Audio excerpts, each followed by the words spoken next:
Setelah menjalani pemeriksaan selama 10 jam di Mapolda Aceh, Rabu 4 Juli 2018, sekitar pukul 10:10 waktu Indonesia Barat, penyidik Komisi Pemberantasan Korupsi akhirnya memboyong Gubernur Aceh Irwandi Yusuf ke Jakarta.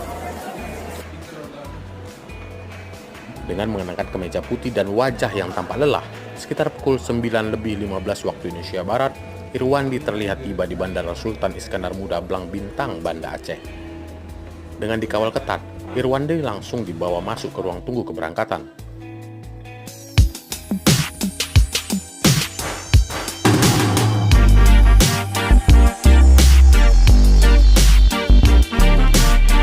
Tidak hanya seorang diri, sebelumnya KPK lebih dahulu membawa Bupati Bener Meriah Ahmadi yang juga terjaring OTT bersama 8 orang lainnya, terdiri dari PNS dan masyarakat sipil.